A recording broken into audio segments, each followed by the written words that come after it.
பரிசுத்த பிதாவே, ஆசீர்வதிக்கப்பட்ட இந்த 10வது மாத அதிகாலை வேலைக்காக, அக்டோபர் மாதம் அதிகாலை வேலைக்காக நன்றி செலுத்துகிறோம்.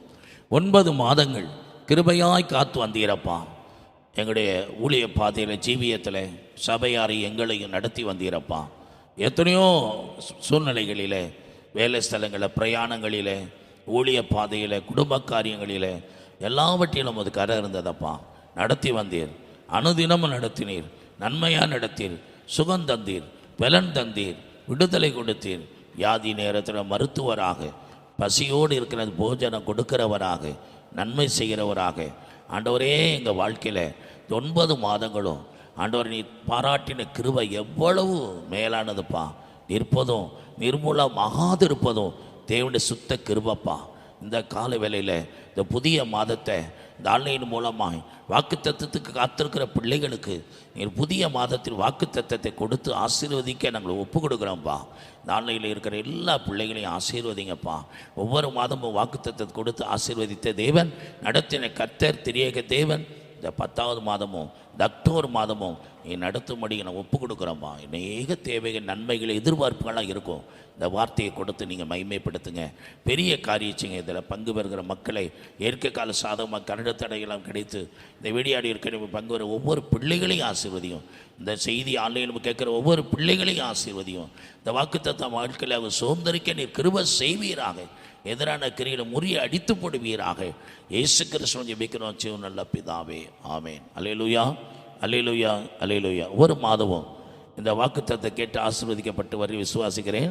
இந்த அக்டோபர் மாதம் வாக்குத்தத்தம் இந்த கால வேளையிலே வாசிப்போம். அதற்கு பிறகு ஒரு பாடலுக்கு பின்னாடி தியானிப்போம். லேவியராகம புஸ்தகம் 26வது அதிகாரம் 9வது வசனம். நான் உங்கள் மேல் கண்ணோக்கமாய் இருந்து உங்களை பலுகவும் பெருகவும் பண்ணி உங்களோடு என் உடன்படிக்கை திடப்படுத்துவேன் என்று கர்த்தர் சொல்லுகிறாரா. கர்த்தராகிய ஆண்டவர் சொல்றாரு, நான் உங்கள் மேலே நோக்கமாக இருந்து பலுகவும் பெருக பண்ணுவேன். இந்த மாதம் பலுகி பெருக போகிறீர்கள். உங்களுடைய வேலை, உங்களுடைய தொழில், குடும்பம், எல்லா காரியங்களையும் கர்த்தர் ஆசீர்வதிக்கிற அந்த வாக்குத்தத்தத்தை நாம் தியானிப்பதற்கு முன்னதாக ஒரு பாடல், வாக்குத்தத்த பாடலை பாடுவோம். என்னோடு சேர்ந்து பாடுங்க. தெரிந்த பாடல்.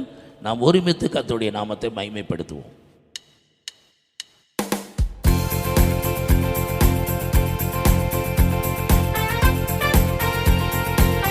Thank you Lord. Glory of Jesus. கர்த்தருக்கு மகிமை உண்டாவதாக. இந்த பிரசன்னம் இந்த இடம் முழுவதிலும் கேட்கிற ஒவ்வொரு வாழ்க்கையிலும் நிரம்பி வழிவதாக. Thank you Lord.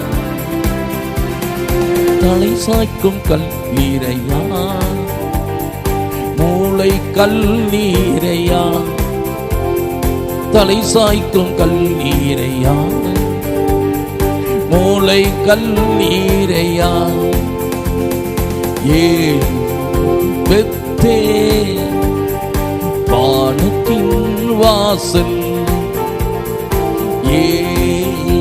ஏசையா ஆசீர்வாதத்தின் வாசல், மேற்கு கிழக்கு வடக்கு தெற்கு பரம்புவா என்றீரே, பூமியின் தூளை போல் சந்ததி பெருகும் என்று வாக்குரைத்தீரே. மேற்கு கிழக்கு வடக்கு தெற்கு பரம்புவா என்றீரே, பூமியின் தூளை போல் சந்ததி பெருகும் என்று வாக்குரைத்தீரே. சொன்னதை செய்யும் அளவும் உன்னை கைவிட மாட்டேன் என்றேன். சொன்னதை செய்யும் அளவும் என்னை கைவிட மாட்டேன் என்றேன். ஏன் பெத்தே இது வானத்தின் வாசல், ஏசையா ஆசீர்வாதத்தின் வாசல், செல்லும் இடமெல்லாம் என்னோடு இருந்து என்னை கனப்படுத்துவே, தகப்பன் தேசத்திற்கு திரும்புவாரே என்னை காப்பாற்றுவே. செல்லும் இடமெல்லாம் என்னோடு என்னை கனப்படுத்துவே. தகப்பன் தேசத்துக்கு இரும்பு வரையில் என்னை காப்பாற்றுவே. சொன்னதை செய்யும் அளவும் கைவிட மாட்டேன் என்று, சொன்னதை செய்யும் வரையில் என்னை கைவிட மாட்டேன் என்று. ஏன் பெத்தே இது வானத்தின் வாசல், ஏசையா ஆசீர்வாதத்தின் வாசல்.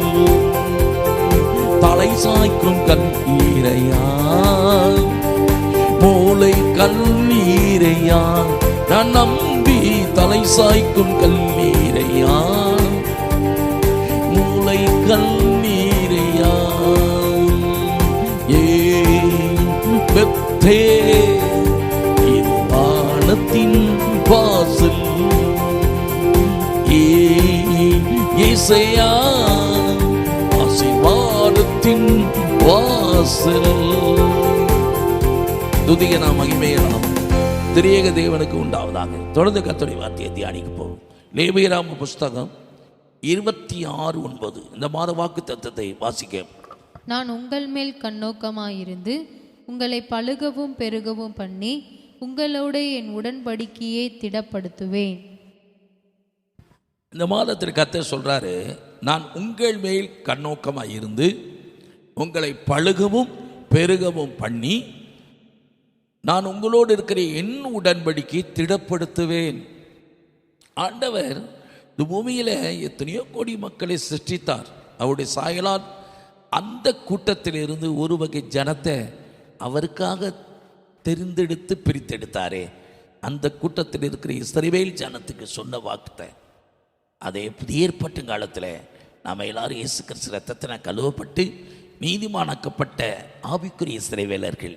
நம்ம கர்த்தர் சொல்கிறாரு, நான் உங்கள் மேலே கண்ணோக்கமாக இருப்பேன், உங்கள் மேலே கவனமாக இருப்பேன், உங்கள் மேலே இன்னும் கண்ணாக இருப்பேங்கிறாரு, கண்காணியாக இருப்பேன், உங்கள் மேலே கவனம் செலுத்துவேன். ஏன் அப்படின்னா நீங்கள் பழுகணும், நீங்கள் பழுகி பெருகணும், இந்த பூமியில் ஆசீர்வாதமாக இருக்கணும்.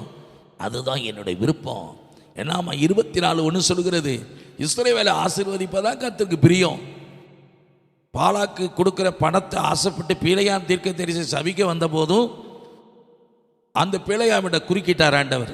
அந்த ஜனங்கள் ஆசீர்வதிக்கப்பட்டவர் சபிக்காத அப்படி எச்சரித்தார்.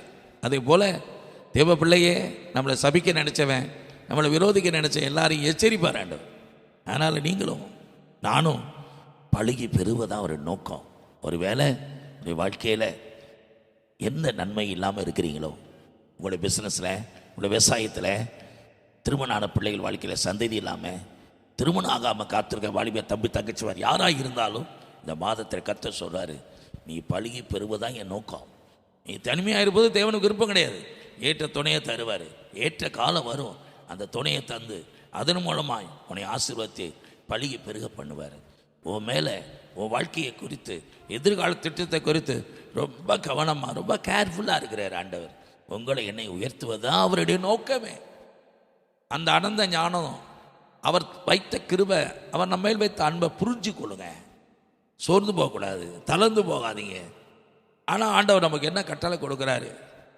நம்மளை பழுகணும் பெருகணும், அவரோட உடன்படிக்கை திடப்படுத்தணும்னா மேலே சொல்லப்பட்ட கற்பனைகளை வாசித்து எந்தெந்த விதத்திலெல்லாம் நம்மளை உயர்த்துவார்கள் ஒரு சில வசனங்களை சொல்லி ஆசீர்வதித்து நிறைவு செய்கிறேன். ஒன்றிருந்து வாசிக்கலாம். நீங்கள் உங்களுக்கு விக்கிரகங்களையும் சுரூபங்களையும் உண்டாக்காமலும் உங்களுக்கு சிலையை நிறுத்தாமலும் சித்திரந்தீர்த்த கல்லை நமஸ்கரிக்கும் பொருட்டு உங்கள் தேசத்திலே வைக்காமலும் இருப்பீர்களாக. நான் உங்கள் தேவனாகிய கர்த்தர். ஆண்டவர் சொல்றாரு, என்னை இல்லாம வேற ஒரு தெய்வத்தை நீங்க உண்டு பண்ணிக்கிறாதீங்க, நான் தான் உங்கள் தேவனாய் கர்த்தர். அடுத்து, என் ஓய்வு நாட்களை ஆசரித்து, கர்த்தருடைய நாள் ஆராதனை நாளையும் நீங்க அனுசரிக்கணும். என் பரிசுத்த ஸ்தலத்தை குறித்து பயபக்தியாய் இருப்பீர்களாக. சொல்றாரு, ஆண்டவர் நம்மளை எகிப்திலிருந்து இஸ்ரவேல் மக்களை மீட்டெடுத்த நோக்கமே அவர் ஆராதிக்க தான். அவர் ஆராதனை குறித்து, கர்த்தருடைய நாள் ஞாயிற்றுக்கிழமையை குறித்து ரொம்ப கவனமாக இருங்க. நம்ம ஆண்டோடைய பிள்ளை ஒரு அடையாளமே அவர் ஆராதிக்கிறது தான். அது கர்த்தருடையனால சொந்த பேச்சு சொந்த வேலை. உங்கள் இஷ்டத்துக்கு எந்த காரியம் செய்யக்கூடாது. அது கர்த்தருக்கென்று நியமிக்கப்பட்ட நாள். ஆண்டவர் சமூகத்துக்கு ரொம்ப பயபக்தியாக இருக்கணும். ஏன்னா தானே அசட்டையாக நிர்விசாரமாக உங்கள் இஷ்டத்துக்கு வர்றது, உங்கள் இஷ்டத்துக்கு போகிறது, இப்படிப்பட்ட ஒரு நிர்விசாரம், ஒரு பயபக்தி இல்லாத நிலை இராதபடி தேவனுக்கு பயப்படுற பயம் உங்களுக்குள்ளே இருந்து உண்மையாக ஆராதிப்பீர்களானால் கண்டிப்பாக நீங்கள் பழுகுவீங்க, பெருகுவீங்க. அடுத்து, நான் கர்த்தர், நான் கர்த்தர், நீங்கள் என் கட்டளைகளின்படி நடந்து, என் கட்டளையின்படி நடந்து, என் கற்பனைகளை கைக்கொண்டு, என் கற்பனைகளை கைக்கொண்டு அவைகளின்படி செய்தால், அவைகளின்படி செய்தால், நான் ஏற்ற காலத்தில் உங்களுக்கு மழையை மேலே பெய்ய சொல்லப்பட்டபடி நீங்க செய்தீங்கன்னா ஏற்ற காலத்துல மழை பெய்யும். பூமி தன் பலனையும் வெளியில் உள்ள மரங்கள் தங்கள் கனியையும் கொடுக்கும். திராட்சை பழம் பறிக்கும் காலம் வரைக்கும் போரடிப்பு காலம் இருக்கும். விதைப்பு காலம் வரைக்கும் திராட்சை ரச பழம் பறிக்கும் காலம். விவசாயம் பண்றதுக்கு வரைக்கும் அடுத்த நீங்க போன வருஷம் போட்ட விவசாயம் பலன் கொடுத்துக்கிட்டே இருக்குமா? இங்கே தோட்டங்கள்லாம் காஞ்சி போய் கிடக்குது, ஒரு வெள்ளாமே எடுக்க முடியலையே. ஆனால் இஸ்ரேல் ஜனங்கள் தேவன் என்ன வாக்கு பண்ணியிருக்காரு பாருங்க. போன வருஷம் வெள்ளாமை அறுவடை செய்துக்கிட்டே இருப்போமா, அறுவடை செய்யறதுக்கு அடுத்த வெள்ளாமையை தொடங்கிடுவோமா. எவ்வளோ நல்ல தெய்வன், எவ்வளோ நன்மைகளை நமக்கு வச்சுருக்காரு. அதெல்லாம் நீங்கள் பெற்றுக்கொள்வதற்கு ஆண்டவர் சொன்ன வார்த்தையின்படி நீங்கள் செயல்படுவீர்கள். நிச்சயமாக இப்படி ஆசீர்வாதம்லாம் உண்டு. அடுத்து, நீங்கள் உங்கள் அப்பத்தை திருப்தியாக சாப்பிட்டு உங்கள் தேசத்தில் சுகமாய் குடியிருப்பீர்கள். தேசத்தில் சமாதானம் கட்டளையிடுவேன். தத்தளிக்க பண்ணுவார் இல்லாமல் படுத்துக் கொள்வீர்கள். துஷ்ட மிருகங்களை தேசத்தில் இராதபடிக்கு ஒளிய பண்ணுவேன். பட்டயம் உங்கள் தேசத்தில் உலாவுவதில்லை. உங்கள் சத்துருக்களை துரத்துவீர்கள். அவர்கள் உங்கள் முன்பாக பட்டயத்தால் விழுவார்கள். உங்களில் 5 பேர் 100 பேரை துரத்துவார்கள். உங்களில் 100 பேர் 10,000 பேரை துரத்துவார்கள். உங்கள் சத்துருக்கள் உங்களுக்கு முன்பாக பட்டயத்தால் விழுவார்கள். நான் உங்கள் மேல் கண்ணோக்கமாயிருந்து. மேலே சொல்லப்பட்ட ஆசீர்வாதம்லாம் வரும்.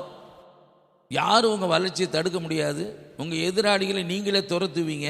அவ்வளவு பவர் இருக்கும், அதிகாரம் இருக்கும், வல்லமை இருக்கும். எல்லா ஆசீர்வாதங்களும் நிரம்பி இருப்பீங்க.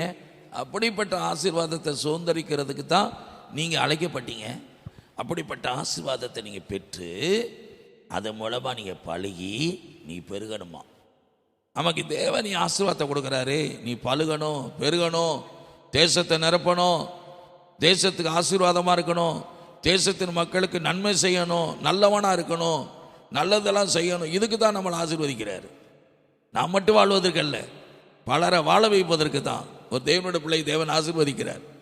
இந்த வாக்கு தத்தத்தை பெற வேண்டிய பிள்ளைங்க மேலே சொல்லப்பட்ட கற்பனையின்படி கர்த்தரை ஆராதிச்சு தேவன் தருகிற ஆசீர்வாதத்தை நல்லா சாப்பிட்டு பலருக்கு நன்மையாக உதவியாக பலருக்கு நீங்கள் கொடுக்குறவங்களாக பலருக்கு உதவி செய்கிறவங்களாக இருப்பீர்களானால் நிச்சயமாக பழுகுவீங்க, பெருகுவீங்க. தேவன் சொல்லுகிறார், பழுகி பெருகி என்னை உடன்படிக்கைன்னு திடப்படுத்துவேன்னா இந்த தேசத்தில் ரொம்ப ஸ்ட்ராங்காக அசையாமல் நிலைத்திருக்கிற நல்ல ஒரு பலத்த ஜாதியாக ஒரு பெரிய திரள் கூட்டமாக இருந்து நீங்கள் தேவனை மகிமைப்படுத்துவீர் என்று வாக்கு கொடுக்குறார். அந்த வாக்கு தத்தத்தை நீங்கள் சுதந்திரிக்கணும்னா மேலே கட்டளை கை கொள்ளுங்க. கர்த்தர் தருகிற ஆசீர்வாதத்தை அனுபவிங்க. உங்கள் சத்துருக்களை நீங்களே துரத்தக்கூடிய வல்லமையை தருவார். அப்படி துரத்தி விட்டுட்டு உங்களை பழுக பெருக பண்ணி அவருடைய உடன்படிக்கை திடப்படுத்துவார்னா அவர் தந்த நன்மையை யாரும் தடுக்க முடியாது, தடை செய்ய முடியாது. நீங்களே இந்த தேசத்துக்கு ஆசீர்வாதமாக இருப்பீர்கள். ஜெபிக்கிறேன். நல்ல பிதாவே, இந்த மாத வாக்கு தத்தத்தின் வழி இஸ்ரவேலருக்கு கொடுத்த அந்த வாக்கு தத்தம் கட்டளை கை கொள்ளுங்க. கர்த்தர் உங்களை ஆசீர்வதிப்பார். சத்துருக்களை துரத்துவீங்க. தேசம் உங்கள் வசமாக இருக்கும். நீங்கள் பழுகுவீங்க, பெருகுவீங்க. என் உடன்படிக்கை உங்களை திடப்படுத்துவேன் என்று சொல்லுகிறது கர்த்தர் சொல்லுகிறார்.